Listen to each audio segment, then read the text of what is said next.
बाबा वो कह रहे थे हम 15 से 36 साल के हो जाएंगे तब भी उनका असर नहीं उतरेगा। बेवकूफ बना रहे थे वो। 21 का होते तो तेरी शादी कर देंगे, तो तेरी शादी में जो दहेज आएगा उससे थोड़ा तो एहसान उतरेगा।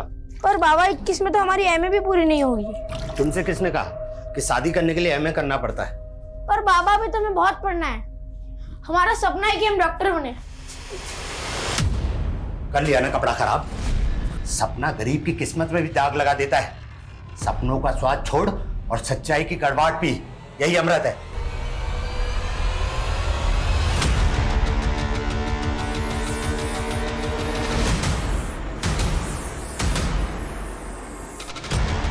मैं एक सपना हूं और मेरे दुखों की तरह मेरा सपना भी नहीं मरता। तेरे पापा खुद तो इतना भद्दा भद्दा दाग लगाकर आते हैं और तुझ पे हाथ उठा दिया। तुम चिंता मत करो, हम बात करेंगे उनसे। हमारे किस्मत में गरीबी का डब्बा लगा है।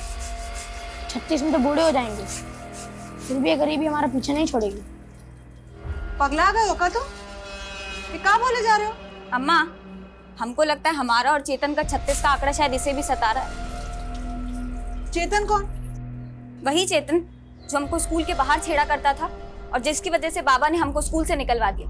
आप एक को काम का ही नहीं करती, आप हमारा और इसका अच्छे स्कूल में दाखिला क्यों नहीं करवा देती, ताकि सारा टंटा ही खत्म हो जाए। ये टंटा तभी खत्म होगा जब हम गरीबी के रास्ते को लात मार के और रईसी का रास्ता चुनेंगे, वरना सबके सपने पंचर हो जाएंगे। कहाँ जा रहा है सरवन? बोरा गया क्या लड़का?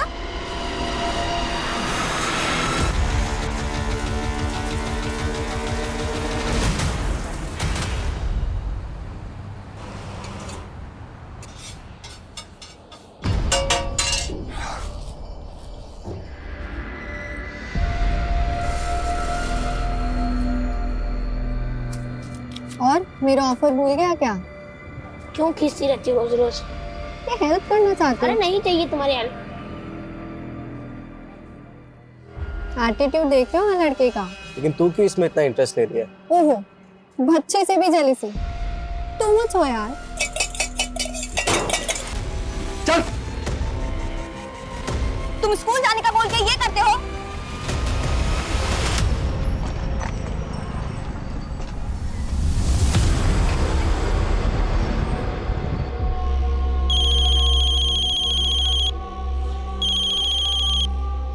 हाँ बोल। सरविंद अभी तक स्कूल से नहीं आया। अरे आ जाएगा, तू चिंता मत कर। काहे चिंता ना करें, सुबह से गुड़िया भी नहीं दिखी है, पता नहीं कहाँ चली गई। कहा?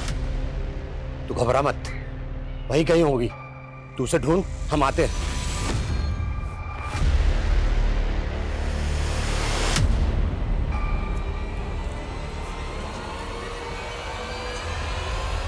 अरे गुड़िया कहाँ थी तुम? कब से ढूंढ रहे हैं तुम्हें। क्या हुआ?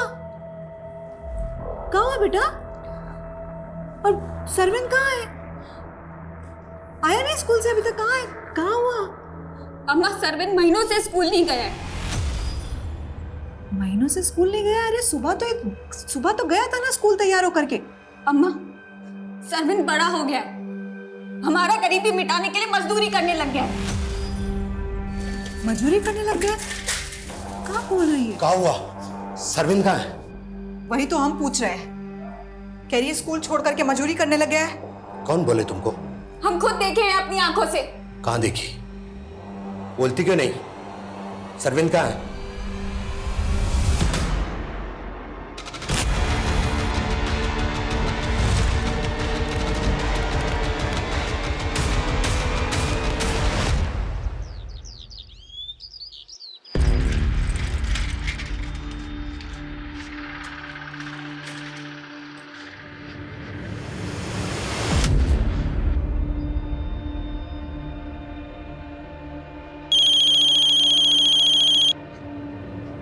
कमला, थोड़ी तसल्ली रखो। क्या तसल्ली रखी? सरविंद आया नहीं और गुड़िया फिर से चली गई। कहाँ चली गई? तुम रोके काहे नहीं उसे?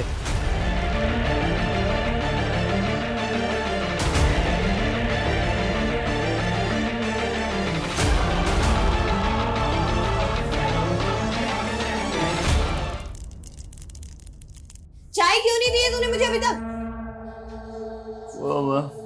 मैं बना ही रहा था, वो माने का ऑमलेट चाहिए तो। तूने मुझसे शादी की है, मेरी माँ से शादी की है? बस करो मेहनती। चल चाय बनाओ, नाश्ता बना कर दे जल्दी। बना रहा हूँ यार, 4 हाथ थोड़ी है मेरे। चिल्ला क्यों रहा है? ये क्या हुआ? हाथ क्यों जला दी? बकवास कर रहा था मुझसे। जबान लड़ाएगा तो पनिशमेंट तो देनी पड़ेगी ना, ये तो सर पर चढ़ के नाचेगा ये। चल अब जल्दी से नाश्ता बना और चाय दे, और फिर कपड़े भी धोने तुझे। तो एक हाथ से कपड़े कैसे धोऊंगा, और मुझे ऑफिस जाने लेट हो रहा है। तू मत जाना ऑफिस, किसने बुलाया तुझे जाने को? अरे रे रे रे, आज इसकी ऑफिस की छुट्टी मत करा। आज तो तनख्वाह लाने का दिन है। जरूर जाओ, मगर नाश्ता देने के बाद में। और जल्दी देना।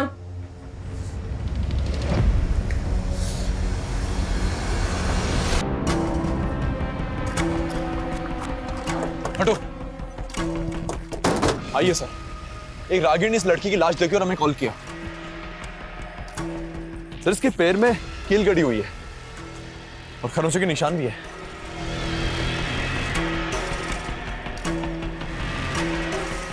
हो सकता है इस लड़की करने के बाद इसको किसने मार दिया हो। इस लड़की की पहचान पता करो और आसपास चेक करो, कुछ मिलता है। सर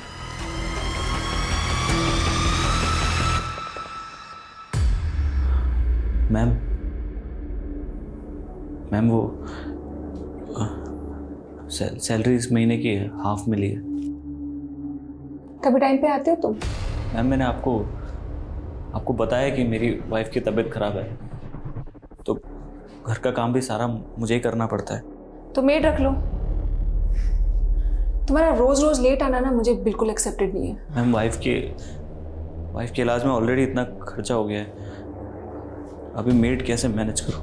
वैसे तुम्हारी वाइफ को बीमारी क्या है जो इतना खर्चा हो रहा है? क्यों झूठ बोलते हो यार तुम?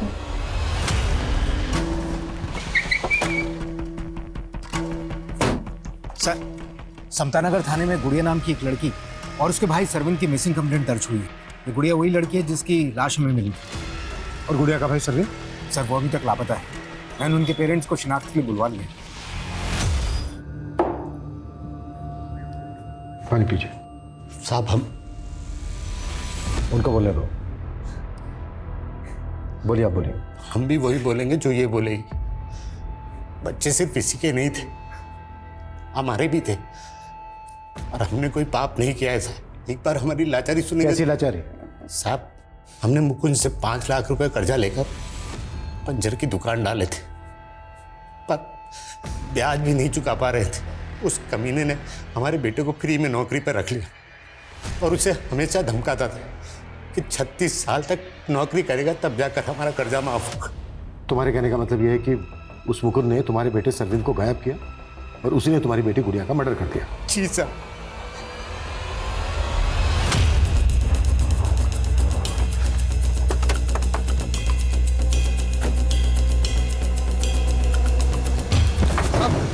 साहब क्या हुआ? साहब क्या हुआ? साहब सरविंद कहाँ है?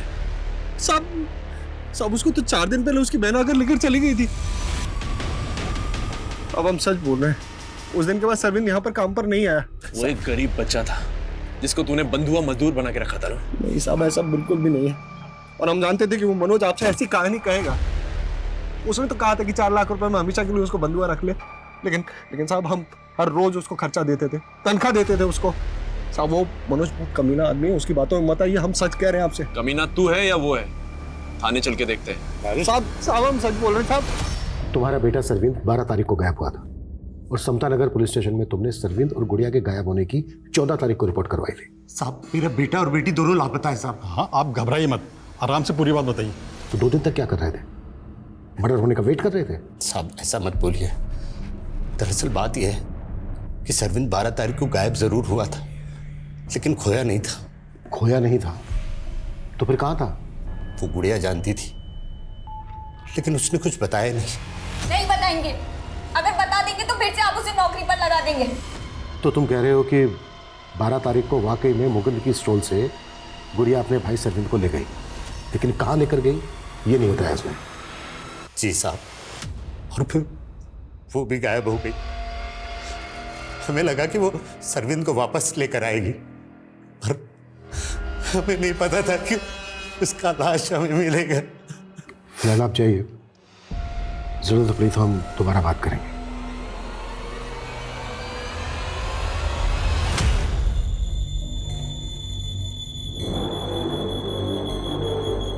अरे क्या कर रहे हो तुम लोग? आए दिन गटर जाम हो जाता है, इस बार सफाई अच्छे से करना। इनका तो यही काम है, ढंग से काम करते ही नहीं है।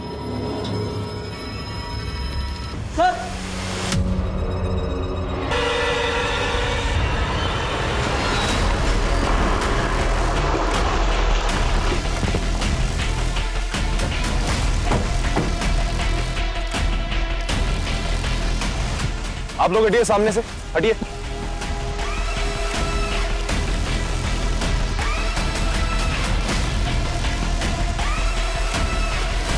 सर देख के लगता है कि human bones and human body parts है। नीरज सर, इनका कहना है कि सीवर की सफाई के दौरान ये सब कुछ मिला। ये भी तो हो सकता है कि किसी ने ढक्कन खोलकर ये सब कुछ डंप कर दिया। पॉसिबल है सर। यहाँ आसपास पूछताछ करो और यहाँ के जितने भी सीसीटीवी है सब स्कैन करो। सर सर कई दिनों से सीवेज बार बार जाम हो रहा था, आज जब सफाई करवाई तो ये सब निकला। सर हम खुद हैरान है कि ये सब कहाँ से बहकर आ गए। बहकर आ गए? ये आप कैसे कह सकते हैं कि ये कहीं से बहकर आए? मैं तो ऐसे अंदाजा लगा रहा हूँ, पर हम खुद हैरान है ये सब देखकर।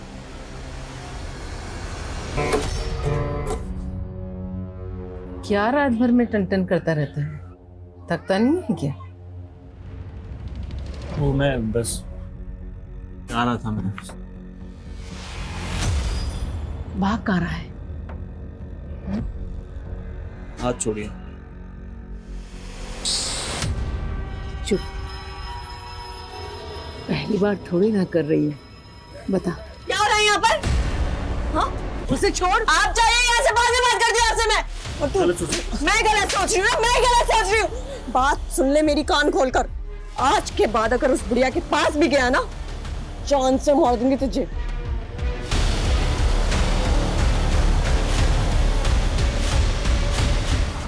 कैसी माँ हो तुम? मेरे ही पति पर डोरे डाल रही हो। तुमने पहले वाले के साथ भी कुछ ऐसा ही किया था। तो क्या इसको भी पहले वाले पति की तरह से मार देगी? देखो तुम, ज्यादा तेवर दिखाने की जरूरत नहीं है मुझे। अगर मैंने बता दिया कि पहले वाले पति को तू नहीं मारा है तो सीधी जेल जाएगी।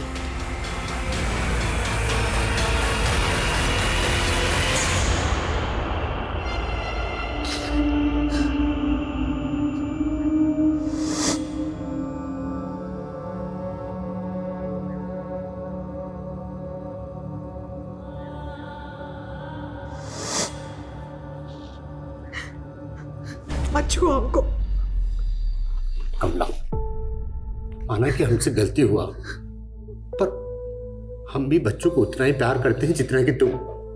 हम भी भरोसा रख। गुड़िया तो चली गई, पर सरविंद को हम ढूंढ के लाएंगे। ढूंढ के लाओगे या किसी को बेच दिए हो? सर हमें जहां बॉडी पार्ट्स मिले वहां के सीसीटीवी खंगाले हमने, लेकिन पिछले 15 दिनों की फुटेज में ऐसी कोई फुटेज नहीं मिली जिसमें कोई आदमी सीवर का ढक्कन उठा के उसमें बॉडी पार्ट्स डाल रहा हो। शायद 15 दिन पहले ऐसा हुआ हो। फोरेंसिक रिपोर्ट आने के बाद ही क्लियर हो पाएगा कि मर्डर कितने समय पहले हुए। सर मैं जल्दी रिपोर्ट मंगवाने की कोशिश करता हूँ। हो सकता है ये बॉडी पार्ट्स ड्रेनेज से बहकर उस सिवर में आ गए हो। उस सिवर का ब्लूप्रिंट निकलवाओ ताकि ये पता चल सके कि उस बिल्डिंग के अलावा और कहाँ से वेस्ट मटेरियल उस सिवर में आता है। और ये भी पता करो कि पिछले कुछ समय से उस एरिया में कोई गायब है क्या। Okay sir. सर मुकुंद के फूड स्टॉल के पास की सीसीटीवी फुटेज आ गई है 12 तारीख। उसमें सरविंद और गुड़िया साथ नजर आ रहे हैं, साथ में एक लड़का भी है। दिखाओ। इस लड़के का चेहरा साफ नजर नहीं आ रहा है, पता करो कौन हो सकता है। सर साहब कुछ समझ नहीं आ रहा। जी कहीं चेतन तो नहीं? इसका कदकाठी उसी के जैसा लग रहा है। कौन चेतन? Good morning. चेतन, तुमको समझ नहीं आता क्या? हमारे मुंह मत लगा करो। अरे क्या कमी हम में? अच्छा कमा रहे हैं इसलिए बोल रहे हैं। साहब इसी लड़के के चक्कर में आकर हमें गुड़िया का स्कूल जाना बंद कराना पड़ा था। लेकिन तुमने हमें ये पहले क्यों नहीं बताया? साहब बात बहुत पुरानी है, पर साहब आप इसे ढूंढिए। शायद सरविंद को इसी ने कहीं छुपा रखा। सर ये चेतन 1 साल पहले भी टीजिंग के जुर्म में अंदर जा चुका है, लेकिन फिलहाल काफी टाइम से एरिया में दिखा नहीं। लेकिन उस फुटेज को देखकर तो ऐसा लग रहा था जैसे वो लड़का सरविंद और गुड़िया का दोस्त हो या फिर जानने वाला हो। लेकिन चेतन तो गुड़िया को छेड़ता था, फिर ये दोनों भाई बहन इस तरह से घुल मिल के कैसे बात कर सकते हैं? हो सकता है सर चेतन ने इन लोगों को कोई झांसा दिया हो। हाँ लेकिन सर वो स्टॉल वाला तो बोल रहा था कि गुड़िया और सरविंद के साथ फुटेज में दिखने वाला लड़का कोई दूसरा है। साहब ऐसी कदकाठी और चाल डाल वाला लड़का हमारे स्टॉल पर खाना खाने के लिए आता था। इसकी गर्लफ्रेंड भी है साहब। नाम पता बोल इनका। नाम तो नहीं मालूम, लेकिन हमारे स्टॉल के आसपास किसी ऑफिस में काम किया करते थे दोनों, और ये सरविंद को टिप विप भी दिया करते थे। और एक दिन तो इन्होंने सरविंद को कुछ नया काम भी बताया था। तुझे यहाँ जितने पैसे मिलते हैं ना, उससे ज़्यादा पैसे दिलवा सकती हूँ मैं तुझे। गोल्डन अपॉर्चुनिटी है, बोल करेगा ही काम। क्या काम बताया था इन्होंने सरविंद को? वो तो नहीं पता, लेकिन कुछ बड़ा लालच दे रहे थे साहब उसको। सर ये उस लड़का और लड़की का स्केच। पता करो ये दोनों क्या चीज़ है। हो सकता है सरविंद इन्हीं के झांसे में हो। और चेतन के बारे में भी पता करो। हमें डाउट है कि गुड़िया का है उसने। सर गुड़िया का नहीं हुआ, सॉरी मैं बताना भूल गया, पोस्टमार्टम रिपोर्ट आ गई है, उसमें का कोई साइन मेंशन नहीं है। गला दबाकर उसकी हत्या की गई। क्या हुआ सोम, तुम अभी तक गए नहीं? नहीं मैम, बस जा ही रहा था। अरे क्या हुआ? तुम ठीक तो? तुम्हें सोम तुम्हें फीवर है? नहीं मैम, मैं ठीक हूँ। यही तो प्रॉब्लम है तुम्हारे साथ, तुम बोलते कुछ और तुम्हारे अंदर कुछ और चल रहा होता है। एक फ्रेंड के नाते तुम मुझसे बातें शेयर कर सकते हो, बताओ क्या बात है? सर जो ह्यूमन बॉडी पार्ट्स हमें मिले थे उनकी फॉरेंसिक रिपोर्ट आ चुकी। मतलब 2 आदमियों का मर्डर करके डंप किया गया? जी सर, उनमें से एक टीनेजर बच्चा था। फॉरेंसिक टीम का अनुमान है कि उनमें से एक 12 से 16 साल का बच्चा था और दूसरा 25 से 30 साल का आदमी। 12 से 16 साल का बच्चा। टाइम का कुछ पता चला? सॉरी सर, बॉडी पार्ट्स काफी सड़ चुके थे, तो यह अनुमान लगाना मुश्किल है कि हत्या कब हुई थी। लेकिन मैंने आसपास की मिसिंग कंप्लेंट चेक की, सरविंद के अलावा उस एरिया से कोई भी टीनेजर बच्चा गायब नहीं हुआ सर।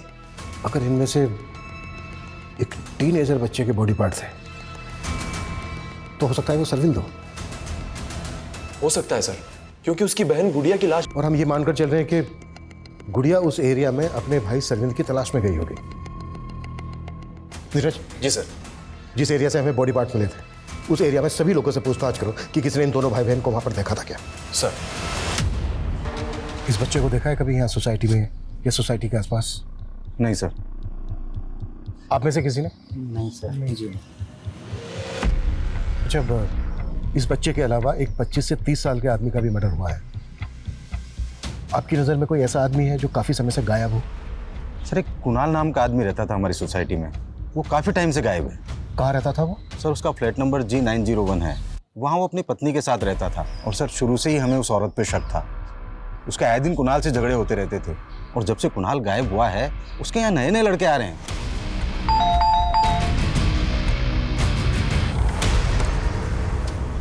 जी।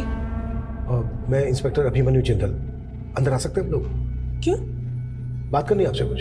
हाँ बोलिए ना, और जो भी बोलना है थोड़ा जल्दी बोलिए, मेरा वीडियो कॉन्फ्रेंस मीट होल्ड पर है।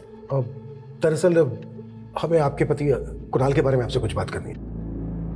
हम दोनों अलग हो चुके हैं, वो अब मेरे साथ नहीं रहता। तो कहाँ होगा वो? मुझे नहीं मालूम, मैं उसके टच में नहीं हूँ। और फैमिली उसकी? कानपुर का रहने वाला था। कानपुर में कहाँ का? एड्रेस दीजिए। एड्रेस मुझे पता नहीं, लेकिन सरोज नगर में कहीं रहता था। हाँ लेकिन एक मिनट सर, इससे ज़्यादा मैं आपकी कोई हेल्प नहीं कर पाऊंगी, मेरा वीडियो कॉन्फ्रेंस मीट होल्ड पर है। Excuse me. हाँ, इस औरत के पति कुणाल को आखिरी बार कब देखा था आपने? सर करीब 4 महीने हो गए। बड़ा ही सीधा आदमी था। अरे कुणाल, इतनी सुबह सुबह तुम यहाँ? शर्मा जी, मेरी वाइफ का रात से पता नहीं चल रहा है।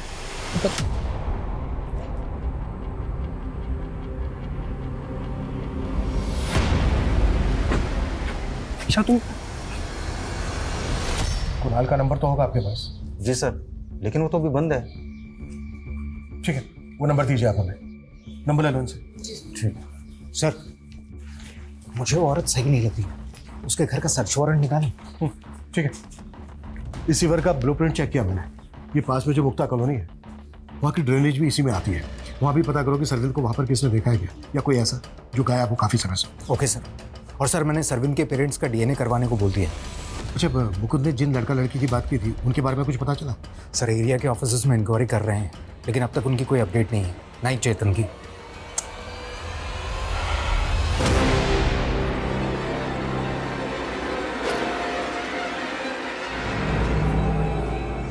कहाँ जा रहे हैं? ऑफिस। लेकिन अभी तो तू ऑफिस से आया था। अरे वो हमारी बॉस ने पूरे स्टाफ को पार्टी दी है, उनकी बेटी का बर्थडे है ना आज, तो वहाँ मुझे परफॉर्म करना है। अच्छा, तो परफॉर्मेंस देनी है तुझे? हाँ। मयंती, अब करके दिखा परफॉर्म।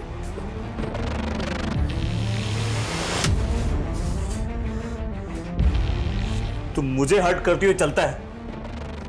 ये गिटार फेंक के तुमने अच्छा नहीं किया। ओह, तब तेरी जुबान भी चलने लगी। कौन सिखा रहा है तुझे ये सब? वो तेरी बॉस ना, जिसके साथ तेरा चक्कर चल रहा है। इसीलिए गिटार लेकर के तू गाने बजाने जा रहा था, वो भी रोमांटिक।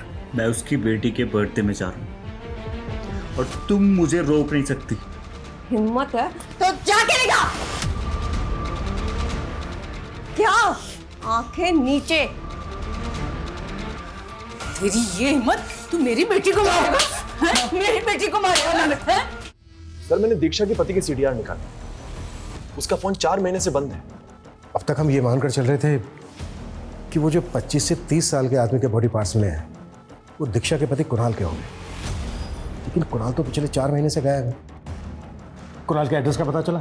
नहीं सर, कुणाल का नंबर उसी एड्रेस पर रजिस्टर्ड था जहां वो दीक्षा के साथ रहा करता था। नीरज एक काम करो। जी सर। कानपुर पुलिस से कुणाल का फोटो शेयर करो, हो सकता है उनसे उसका नेटिव एड्रेस पता चल जाए, और कुणाल के सीडीआर में जो दूसरे नंबर है सबकी लिस्टिंग करो। Okay sir. और सर मैं कह रहा था, एक मिनट। हाँ सिंह बोलो। सर शिविर की और सफाई करवाई, काफी बॉडी पार्ट्स मिले। व्हाट? सर इतने बॉडी पार्ट्स मिले, लग रहा है कम से कम 4-5 लोगों के होंगे। व्हाट? हटिए।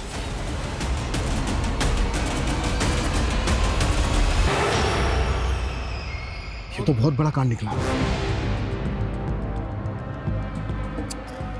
जाहिर सी बात है इतने सारे मर्डर एक साथ तो हुए नहीं होंगे, और चौंकाने वाली बात यह है कि इस सिवर में इतने ज्यादा बॉडी पार्ट्स।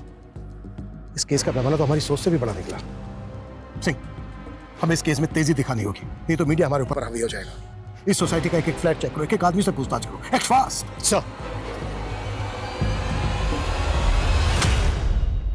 सर ये दीक्षा रात से ही गायब है, घर पे भी ताला लगा हुआ है, मैंने चेक किया, और उसका फोन भी बंद आ रहा है। सर मैं रात से उसका पीछा कर रहा था, लेकिन वो मुझे चकमा देकर भाग गई।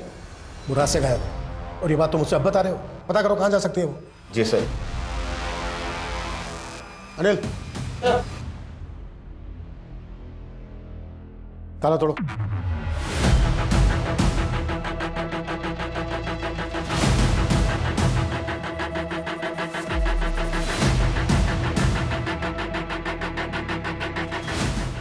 सर सर उस बिल्डिंग के किसी भी फ्लैट में कुछ भी सस्पिशियस नहीं मिला, और ना ही दीक्षा के फ्लैट में। लेकिन दीक्षा अभी भी गायब। आई थिंक फॉरेंसिक से कुछ मिस्टेक हुई है। दीक्षा का फ्लैट दोबारा से स्कैन करो, और मुक्ता कॉलोनी की क्या अपडेट है, जहाँ का ड्रेनेज जिस सिवर में आता है? सर हमें अभी तक वहां से कोई लीड नहीं मिली। इतने सारे लोगों का मर्डर हो गया है, और अभी तक हम ये तक अंदाजा नहीं लगा पा रहे हैं कि वो लोग कौन है। अब तक जितनी भी मिसिंग कंप्लेंट फाइल हुई है सबको अच्छे से स्कैन करो। और श्रीवंत के पेरेंट्स की डीएनए रिपोर्ट कब तक आ रही है? सर उसमें थोड़ा टाइम जाएगा, लेकिन सर एक और अपडेट है। वो एक लड़का था ना चेतन, जो गुड़िया को छेड़ा करता था, वो एक मामूली यू टीचर नहीं है सर, बल्कि मुरैना थाने में उसके नाम से ह्यूमन ट्रैफिकिंग का मामला दर्ज है।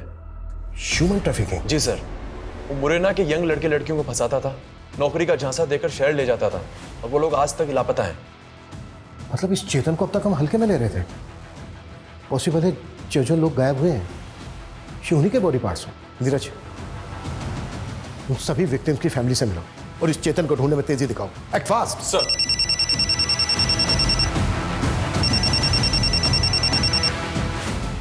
जैन सर।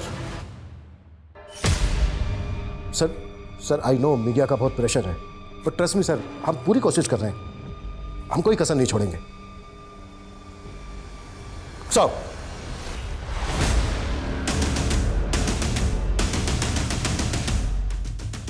हाँ सर, मैं मानती हूँ, मैंने सरविंद को एक जॉब ऑफर की थी। जॉब ऑफर की थी? क्या उससे कोई गलत काम करवाना चाहती थी? नहीं सर, मैं तो उसे अपने अंकल के यहाँ डोमेस्टिक हेल्प के लिए रखवा रही थी, लेकिन उसने मना कर दिया। कह रहा था कि वो उस स्टॉल पे काम करके अपने पापा का कर्ज चुका रहा है।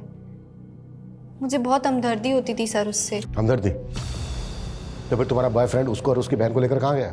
मेरा बॉयफ्रेंड?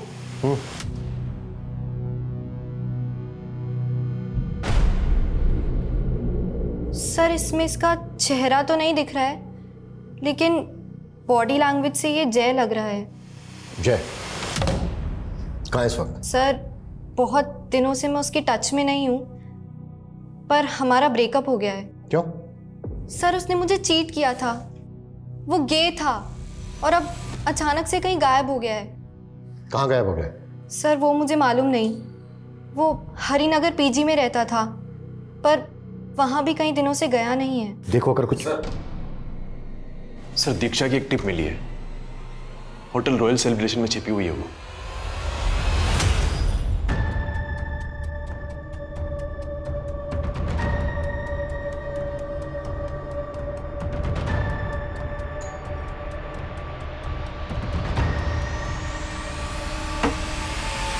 जी हाय, मैं इशिता हूँ, सोम की बॉस। एक्चुअली मैंने ऑफिस बॉय को यहाँ भेजा था सोम के बारे में बात करने के लिए कि वो इतने दिनों से ऑफिस क्यों नहीं आ रहा है और उसका फोन बंद क्यों है। वो अपने गांव गया हुआ है। गांव? उसने मुझे बताया कि उसके गांव का घर तो काफी दिन पहले बिक चुका है और उसके सारे पैसे आप हड़प चुकी हैं। ये क्या बकवास कर रही हो तुम? सोम ने मुझे सब कुछ बता दिया है। वो डोमेस्टिक वायलेंस का शिकार था। मैंने कहा ना वो गाँव गया हुआ है, आ जाएगा कुछ दिनों में। अब चलो निकलो यहाँ से।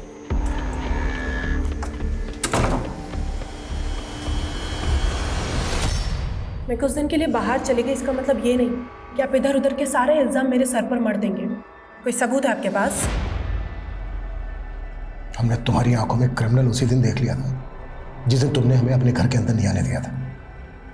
तुमने सिर्फ अपने पति को मारकर उसके छोटे छोटे टुकड़े नहीं किए, बल्कि और भी कई मर्डर किए। देखिए सर, आप पहले तुम देखो, ये तुम्हारे सीडीआर में हमें ये 7 नंबर मिले हैं जो सबके सब बंद हैं, और ये पिछले 6 महीने में एक एक करके बंद हुए हैं। किन के नंबर हैं ये? किन किन को गायब किया तुमने? मैंने किसी को गायब नहीं किया है। ये मेरे हैंडलर का नंबर है, वो मुझे अलग अलग नंबर से कॉल करता है। हैंडलर? M N escort. और मैं ऐसे ऐसे इन्फ्लुएंशियल लोगों को जानती हूँ जो कभी नहीं चाहेंगे उनका नाम इस केस में आए। इससे पहले कि आपको ऊपर से कॉल आए मुझे छोड़ने के लिए, आप खुद मुझे जाने दीजिए। और वैसे भी मैंने कोई क्राइम नहीं किया है। ये औरत पक्का घुमा रही है हमें। लेकिन सर जय भी गायब है, और हरिनगर के जिस पीजी में वो रहा करता था वहां उसका एग्रीमेंट भी नहीं मिला। वो रियल एस्टेट एजेंट भी गायब है जिसने उसको पीजी दिलवाया था। सर ना तो जय का नेटिव एड्रेस मिला, ना कुणाल का। मतलब कुणाल के बाद जय, और जय के बाद स्टेट एजेंट। ये गायब हुए तीनों लोग विक्टिम हैं या फिर क्रिमिनल? सर ऐसे तो टोटल 31 लोग मिसिंग हैं, और सिर्फ बॉडी पार्ट से उनकी शिनाख्त नहीं हो सकती, और अगर सबका डीएनए लेने जाएंगे तो महीनों लग जाएंगे सर। तो दूसरा ऑप्शन क्या है? बिना विक्टिम की प्रोफाइलिंग किए क्रिमिनल की प्रोफाइलिंग कैसे हो सकती है? और मैंने मुक्ता कॉलोनी में पूछताछ करने के लिए कहा था, जहाँ की ड्रेनेज भी आकर उस शिविर में गिरती। क्या अपडेट है उसकी? सर लेकिन वहां तो सैकड़ों मकान है, ये कैसे पता लगेगा कि क्राइम कहाँ हुआ है? डोर टू डोर जाओ, एक एक घर की तलाशी लो। जल्द से जल्द हमें इस केस को अंजाम तक पहुंचाना है। दूसरी तरफ सरविंद और गुड़िया जैसे बच्चे विक्टिम है, मीडिया दबा के पीछे पड़ी हमारे, एसपी सर का प्रेशर है, और तुम कह रहे हो सर सरविंद के पेरेंट्स का डीएनए सीवर में मिले एक बॉडी पार्ट से मैच कर गए। व्हाट? क्या?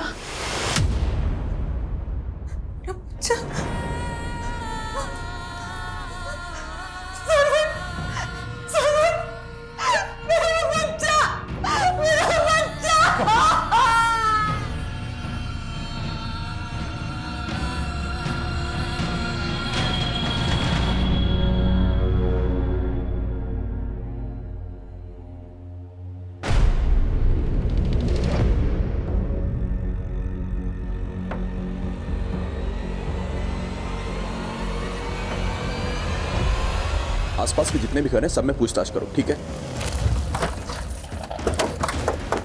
जैन सर, सर मुक्ता कॉलोनी में की गई पूछताछ में इस घर का पता चला। कुणाल यहाँ आता रहता था, लेकिन ये घर पिछले 4 महीने से बंद है सर। किसका घर है ये? सर इस घर में पिछले 1 साल में 3 टेनेंट बदल चुके हैं। लास्ट टेनेंट 2 महीने पहले आया था और 15 दिन पहले खाली करके जा चुका है। लेकिन कुणाल का फोन तो 4 महीने से बंद था। जी सर, लेकिन कुणाल जिस दौरान यहाँ आता था, एक साउथ इंडियन लड़का श्रीनाथ नाम का यहाँ रहता था।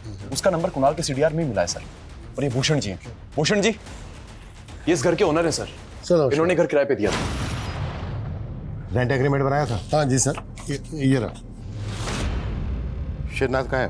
सर मालूम नहीं, 6 महीने पहले मैंने उसको मकान किराए पे दिया था, लेकिन वो 2 महीने के अंदर मकान खाली करके चले गया। उसके बाद मैंने दूसरे लड़के श्रीकांत को मकान किराए पे दिया, वो भी ज़्यादा दिन रुका नहीं और 15 दिन के अंदर ही मकान खाली करके चला गया। पुलिस वेरिफिकेशन की थी? नहीं सर। क्या इतने मर्डर हो रहे हैं और आप एक के बाद एक टेनेंट बदल रहे हैं, वो भी बिना पुलिस वेरिफिकेशन के? गलती हो गई सर। गलती हो गई। घर खोलिए, चेक करना है।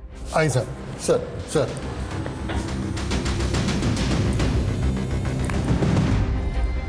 आइए सर।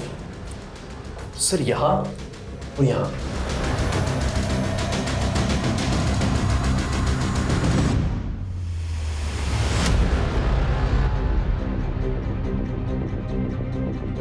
फोरेंसिक टीम बुलवाओ, घर और ये ड्रेनेज अच्छे से स्कैन करवाओ और श्रीनाथ सहित जितने लोग भी यहाँ रेंट पर रहकर गए सबकी बैकग्राउंड निकालो। सर ये श्रीनाथ यहीं पास में मुक्ता कॉलोनी में रहता है और हमें पता चला है कुणाल का इसके घर आना जाना था। सीधी सी बात है, तुम भी जानती होगी इसको। हाँ, आना जाना था और मैं भी जानती हूँ। मैंने आपको पहले बताया नहीं, पर कुणाल गेल है और ये श्रीनाथ इसका सेक्स पार्टनर। इससे ज़्यादा मैं श्रीनाथ के बारे में कुछ नहीं जानती। सर श्रीनाथ के अलावा जितने भी पुराने टेनेंट्स थे मैंने सबका पता किया, सबसे पूछताछ की, लेकिन श्रीनाथ ही ऐसा है जो गायब हुआ था। वो केरल के एक दुक्कर गांव का रहने वाला था जहां उसकी माँ भी रहती थी। काफी टाइम पहले उसकी माँ की डेथ हो गई थी और एक लंबे अरसे से वो अपने गांव में नहीं देखा गया। एक बात और है गौर करने वाली, दीक्षा का कहना है कि कुणाल और जय भी था। नीरज पता करो कि इन दोनों का श्रीनाथ के साथ कोई। Okay sir. सर श्रीनाथ के पुराने CDR में एक और मिसिंग विक्टिम का नंबर मिला है। सर ये सोम श्रीवास्तव, 1.5 साल पहले इसकी मिसिंग कंप्लेंट फाइल हुई। 1.5 साल पहले? तो क्या ये 1.5 साल से क्राइम करके? लेकिन सर 1.5 साल पहले सोम की बॉस इशिता ने उसके गायब होने की शिकायत दर्ज करवाई थी। तब उसने सोम की बीवी और सास पे सोम को गायब करने का शक जताया था। ये सोम की बीवी और सोम की सास के साथ श्रीनाथ का कोई कनेक्शन? मैं किसी श्रीनाथ को नहीं जानती हूँ और ना ही मैंने सोम के साथ कुछ किया है। पता किया हमने तुम्हारे बारे में। सोम से पहले भी तुम्हारे कई पति रह चुके हैं जो सबके सब गायब हैं इस वक्त। देखो वक्त है अभी भी, बता दो क्या किया है तुमने, सच सच बता दो जो भी कुछ। मैंने कुछ नहीं किया है। सोम का अपनी बॉस इशिता के साथ चक्कर चल रहा था और उसी ने सोम को गायब किया था और हम पर इल्जाम डाल दिया था। देखो जो तुम भी।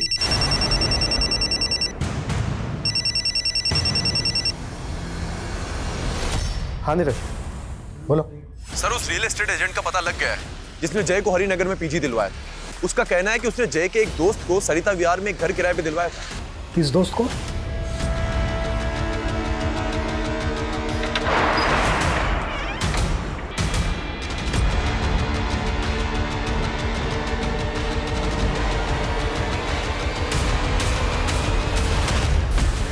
संभालो इसको। देखो सब ठीक।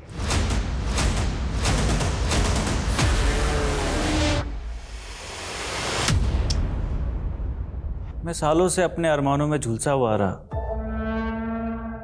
बिल्कुल अकेला। पहले मुझे लगता था कि अगर एक जीवन साथी मिल जाए तो मेरा अकेलापन दूर हो जाए।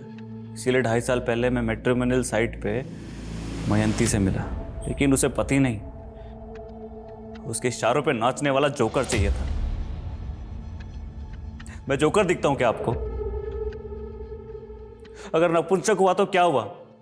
इंसान नहीं हुआ? और ये इंसान मिसिंग हो गया, ये खुद का उतलिया बदल के ये औरत बन गया।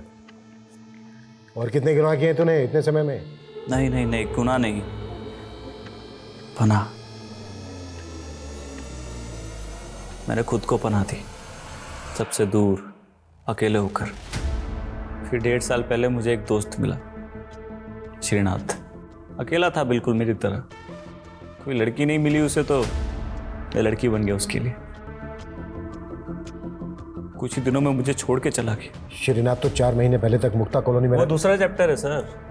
श्रीनाथ को भुलाने के लिए तो मैंने स्टीवन को ढूंढा। कौन स्टीवन? अकेला इंसान, लेकिन वो भी मुझे छोड़ के जाना चाहता था, इसीलिए जला के फेंक दिया। जला के या काट के? पहले मैं बेवफाई से जलता था,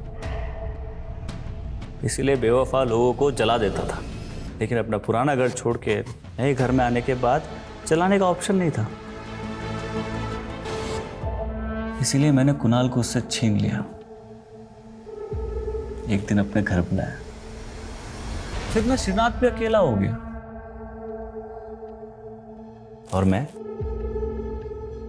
फिर से उसका बन गया। सरविंद के साथ भी तूने? वो तो जय की वजह से मिला ना मुझे। जय भी मेरा था, लेकिन उसे कहलाना पसंद नहीं था।